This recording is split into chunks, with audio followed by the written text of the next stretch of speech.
Good afternoon, everyone. My name is Jude Ower. I'm the founder and CEO of PlayMob. As you can tell, my accent is from the UK, from Scotland, and live in London. Being a Scot, I sometimes speak a bit fast, so I might get my half an hour done in 20 minutes in time for the next session. So just to give you a little bit of background in terms of my background, I've been in games now for 11 years. I'm passionate about making games for training and education and awareness, and how we can use games to make an impact on ourselves as people and the world around us. So, if I was to mention the word charity to you, how many people would think that the next question is, you're going to have to give away some money? Would anybody think that? Oh, interesting. Okay. Good response. We're on the same page. So, this is the percentage that really got me thinking about the platform that we build at PlayMob. 80% is the conversion rate that Zynga noticed when they did their campaign for the Haiti earthquake victims through Farmville. So you're probably all familiar with this campaign that they did a couple of years ago, where they sold a sweet seed. This, for example, they sold a sweet seed in their game Farmville, and a percentage of the money went on to help earthquake victims in Haiti. Now, this had a massive impact. It raised $1.5 million in 5 days. And the 80% bit that was really interesting for me was they managed to convert 80% of their non-paying customers to paying customers. And out of this, it was 300,000 people that participated in the campaign. So they had a huge interest in not just from doing good from the community that they've engaged as customers, and also new customers as well. So when I looked at this, I became a little bit obsessed about what we can do with games and charities and how we can start to make an impact on the world. I don't know if any of you are familiar with Jane McGonigal, who has done a lot of research in terms of what we can do with games to make an impact on the world around us. And she's quoted that 7 billion hours per week are spent playing games per week. And if we were to reach 21 billion hours of gameplay per week, we can start solving some of the world's biggest problems, such as poverty, climate change. But also, it makes good business sense as well, so why wouldn't we do this? You know, we could increase conversions, increase engagement with your players, and maybe attract more players to your game. So, just a disclaimer, I'm not a scientist, I'm not a psychologist. I'm fascinated with people's behavior in games and how we can impact the world with that. So I've did a bit of research into the psychology of giving and why we give. And basically, it's in our biology. As humans, we help each other out, and we feel good when we help each other out. And when we give to charity, it activates regions in the brain which are associated with pleasure, with social connection, with trust, and we get that kind of warm glow feeling. So if you think about all those areas it activates in our brain and think about what you do within your games, it's quite similar. And this sounds very scientific, but this is a quote from scientists, that they believe that altruistic behavior releases endorphins in the brain that results in a helper's high. So if you think about when you're giving money to charity or you help somebody out, you feel good about it, because it triggers off that reward part of your brain. And the other thing that I found really fascinating with this is it's similar to a drug-induced high. So don't take drugs, give to charity. And it's especially with people making a financial donation. So, you know, we can donate time, we can help others out, but this is in particular to making a financial donation to a charity. It triggers that reward center of our brain, and this is where the dopamine-mediated euphoria kicks in, or the helper's high.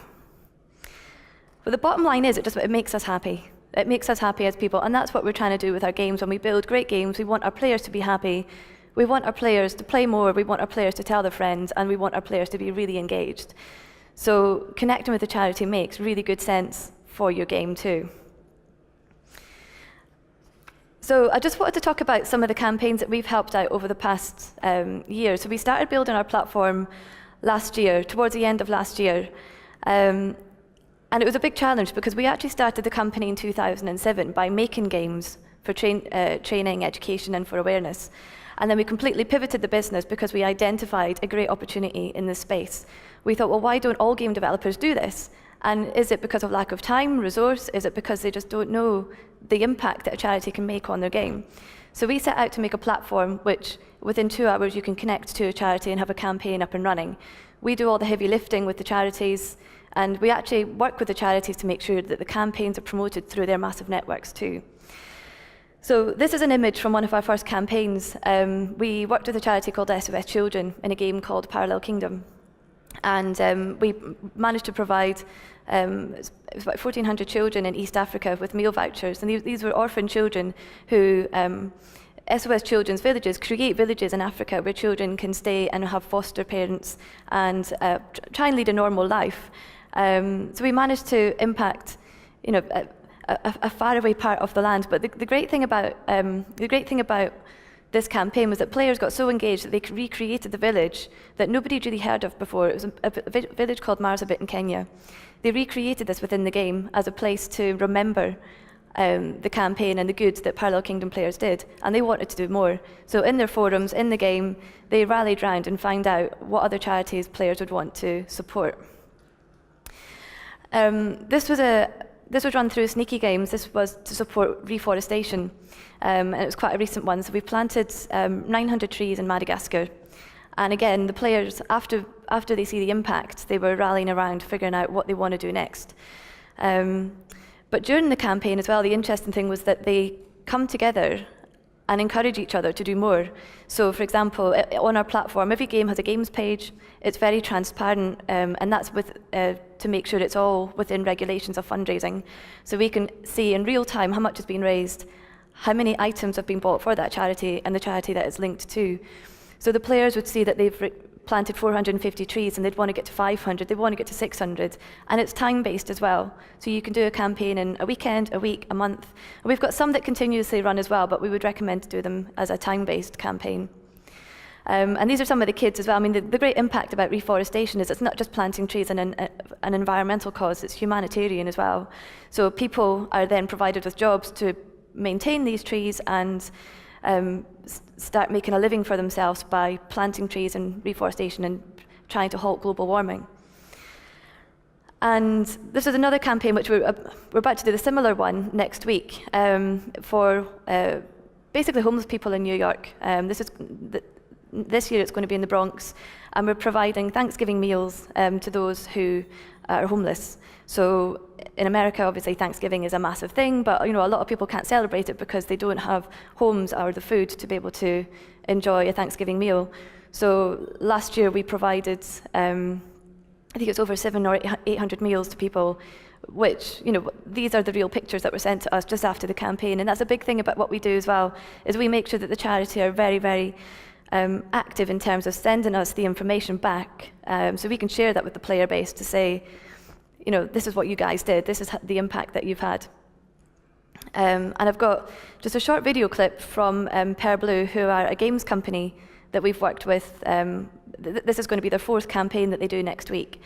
And they love this because it's essentially our technology is the plumbing, which sits within a game, and they switch it on and off depending on which charities they want to work with, the time of year, what they want to do next. So it's really easy for them.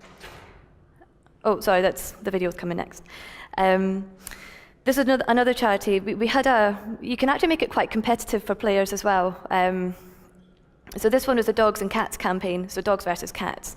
And you could either buy a dog hat or a cat hat, and it went to either providing meals and shelter for cats in a charity called Kitty Kind, or the dogs charity was 4 Paws for Ability, which basically trains dogs to help look after children who have disabilities and basically become a companion for them. So these are some just great images I wanted to share with you. And I thought it would be great to show you some players' quotes as well. I mean, players, like I said, they rally together, they talk about the next campaign, they club together within the game to try and do more. And you can use an existing item within your game as well. I mean, Sneaky Games used a tree called an infinity tree. What they did was they just said, for a month, if you buy this tree, a percentage of money will go to planting a tree for real. So it was almost like a 1 = 1, like Tom's shoes, for example.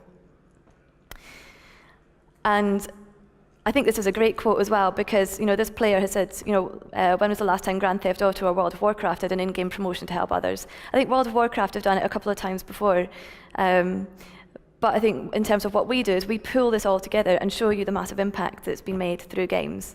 And again, this is a quote from a player in Parallel Kingdom. And this is the short video, and I hope it works.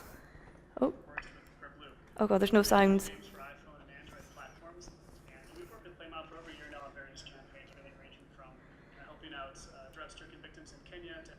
Sorry, there's no sound on that, but basically that's it will be on the slides when I upload them as part of the show. But that was Forrest, who's one of the directors at Profitably, just saying that we make it quick and easy for them to integrate with the charity, and talking about a couple of campaigns that they've done with us. And they're a brilliant example of they got involved at a really early point with us and really helped shape up what the offering was going to be for game developers. Coming from a games background ourselves, we know exactly what you guys have to do within a studio, and what you've got to deliver. So we made this to fit in with your objectives. And one of those is, 2 hours is like the magic number. So you can set up, test a campaign, and get one up and running in 2 hours. So we've really done a lot of work to make sure that this is not time intensive and you get the most out of running a campaign. In terms of how it works, it's one JSON API call. It works completely with your interface and your branding. It's all in service to your brand. We do all the heavy lifting, like I said, so we have to do terms and conditions with the charity. We also make sure that the charity is aware of every campaign that's going to run so that they can help promote it too.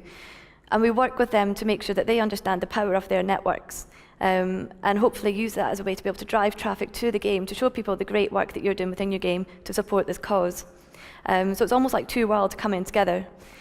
And charities are really open to this, because charities were coming to us a couple of years ago wanting to make their own games and wanting to raise money through games, their own games that they make. And we spoke to quite a few at the time who were trying to find sponsors and funding to try and make this happen. And we all know, it takes time and money to build a game. So if we can work with what's there already, it's a no-brainer for charities to get involved with. And just a magic number again. I like my magic numbers.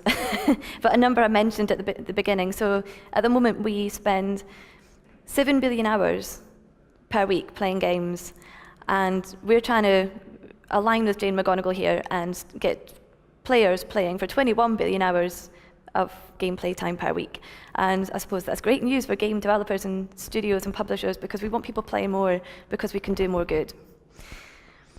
And I promised I would keep it short, because I'm open to questions or any comments, or I'd be really keen to find out if anybody's had any experience running charity campaigns in their games and what impact they had.